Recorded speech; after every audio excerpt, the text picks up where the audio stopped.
বন্ধুরা, আজ আমার কিচেনে আমি রান্না করব মশলা পনির। সে একটু অন্যভাবে, ভিন্ন স্বাদের এবং ভিন্নভাবে। তার জন্য তোমাদেরকে ভিডিওটা শেষ পর্যন্ত দেখতে হবে। এই জন্য আমি পনিরগুলো দেখুন একটু মোটা মোটা করে কিউব কিউব করে কেটে নিয়েছি। এখানে আমি 200 গ্রাম মতো পনির নিয়েছি।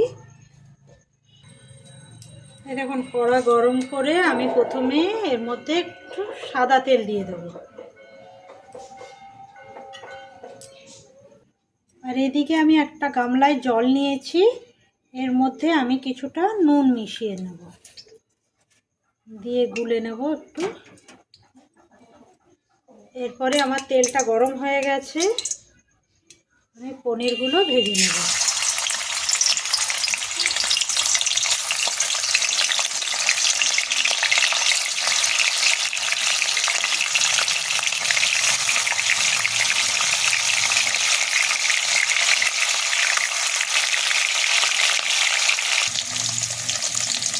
দেখুন পনিরগুলো না একটু হালকা হালকা করে ভাজবেন, খুব বেশি কড়া করবেন না, আর অল্প অল্প করে দেবেন, নাহলে কিন্তু ভেঙে যেতে পারে। কড়াতে অল্প অল্প করে ভাজবেন।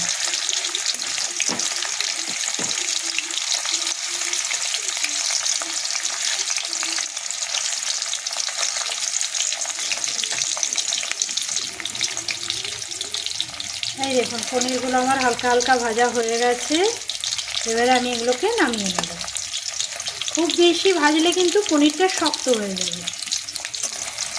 এরপর আমি পনিরগুলোকে তুলে নিয়ে এই যে নুন জলটা করে রেখেছিলাম এর মধ্যে দিয়ে দেব। এই মশলা পনিরটা খেতে কী যে ভালো হয় তোমাদেরকে বলে বোঝাতে পারবো না, খুব সুন্দর খেতে হয়। পোলাও, পরোটা, লুচির সাথে খুব ভালো লাগে খেতে। এই দেখুন পনিরগুলোকে আমি নুন জলে ভিজিয়ে রেখেছি, তাতে নুনটা ঢুকে যাবে আর পনিরটা একদম সফট হয়ে যাবে। এরপর এই কড়াতে তেলে ভেতরে একটুখানি ঘি দেব। ঘি দিয়ে আমি এর মধ্যে তেলে কিছু গোটা গরম মশলা দেব, যেমন ছোট এলাচ, দারচিনি, লবঙ্গ, গোলমরিচ। এটা একটু তেলে ভেজে নেব।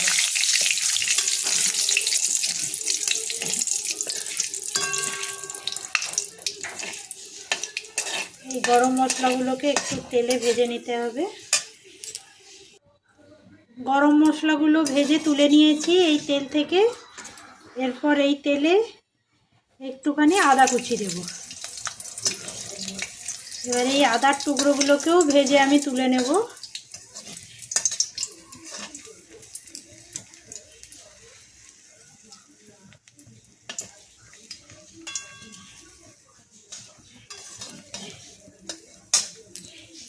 এবারে এই তেলে একটুখানি কাজু বাদাম ভেজে নেব।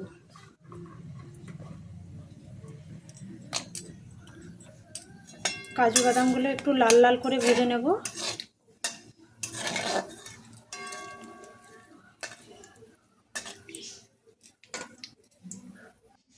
এই দেখুন এখানে কাজু বাদাম, গোটা গরম মশলা, আদা সব ভেজে রেখেছিলাম।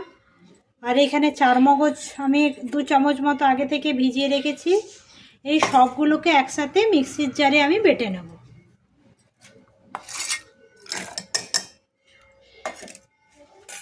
এটা ঠান্ডা হলে বাটবেন কিন্তু, নাহলে গরম অবস্থায় মিক্সিতে দিলে কিন্তু মিক্সিটা খারাপ হয়ে যেতে পারে।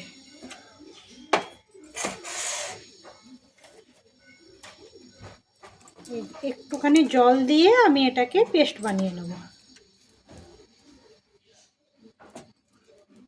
এরপর ওই তেলে আমি একটা তেজপাতা ফোড়ন দিলাম।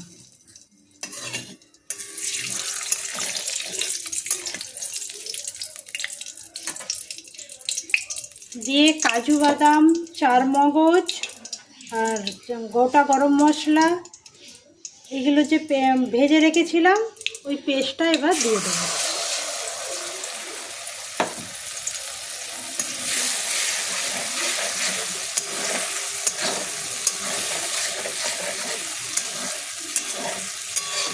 এই পনিরটা রান্না করতে কিন্তু বেশিক্ষণ সময় লাগে না, হার্ডলি 10 মিনিটের মধ্যেই পনিরের তরকারিটা হয়ে যায়। কারণ এগুলো তো ভাজাই আছে, এগুলো বেশিক্ষণ কষাতে লাগে না। এরপর আমি বাকি মশলাগুলো এর মধ্যে অ্যাড করব। প্রথমে দেব হচ্ছে হলুদ গুঁড়ো,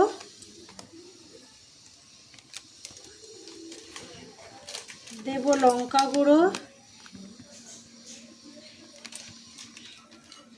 আর দেব হচ্ছে 1/2 চামচ মতো জিরে গুঁড়ো, আর অল্প একটু নুন দেব, কারণ ওই নুন জলটা দিয়েই আমি রান্না করব, তো তাই জন্য আমি নুনটা দেখে দিলাম। এবার এইগুলো একটু ভালো করে কষাতে হবে।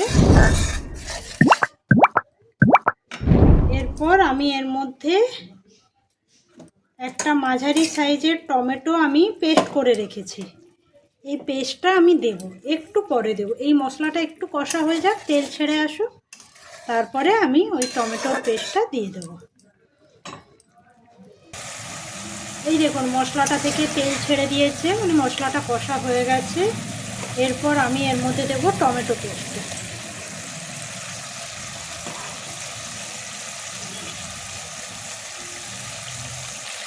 আর আমি এর মধ্যে দেব একটুখানি কাশ্মীরি লঙ্কা গুঁড়ো, যাতে রঙটা ভালো আসে।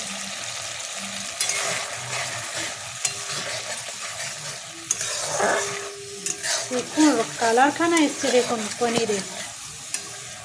যে কোনো রেস্টুরেন্টে গেলে যে মশলা পনির অর্ডার করেন, আর আপনারা এইভাবে একবার বানিয়ে দেখুন, ওই টেস্টকেও হার মানিয়ে দেবে। এবার এই টমেটোটাকে একটু কষিয়ে নেব ভালো করে। এই দেখুন তেল ছেড়ে দিয়েছে, মানে মশলাটা আমার কষানো হয়ে গেছে। এরপর আমি দেব একটুখানি চিনি, জাস্ট 1/2 চামচের মতো বা 1/2 চামচের কম একটু চিনি দেবেন, কারণ একটু টেস্টটাকে ব্যালেন্স করার জন্য।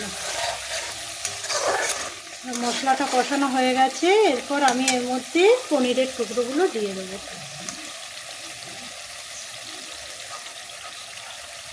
পনিরটাকে দেখাই, দেখুন কতটা স্পঞ্জি হয়েছে, নরম, একদম তুলতুল করছে পনিরটা।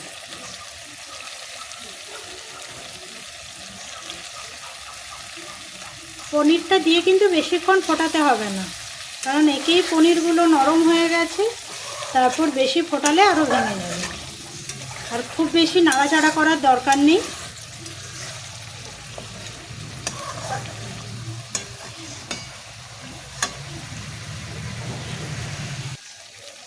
এই দেখুন পনিরটা দিয়ে আমার কষানো হয়ে গেছে। এরপর আমি ওই যে পনিরটা ভিজিয়ে রেখেছিলাম নুন জলটায়, ওই জলটা দিয়ে দেবো। খুব বেশি দেব না,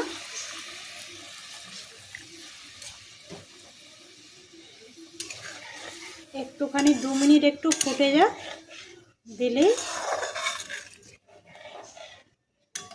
আমি এর মধ্যে একটু কিছু মশলা অ্যাড করে নামিয়ে নেব।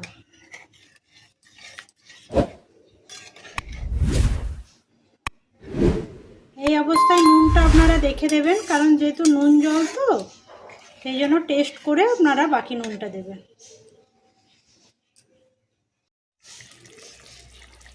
এই দেখুন রসটা আমার হয়ে গেছে, শুকিয়ে গেছে। আর বেশি কিন্তু আমি শুকনো করব না, এটা এমনি টেনে যাবে। এরপর নামানোর আগে আমি দেব একটুখানি বাটার, আর ওপর থেকে দেব একটুখানি কসুরি মেথি।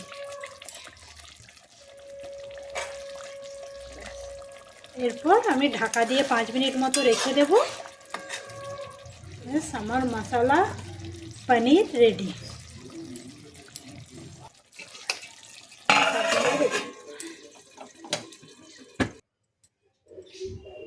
এই দেখুন মশলা পনির আমার রেডি হয়ে গেছে। কি দারুণ দেখতে হয়েছে দেখুন।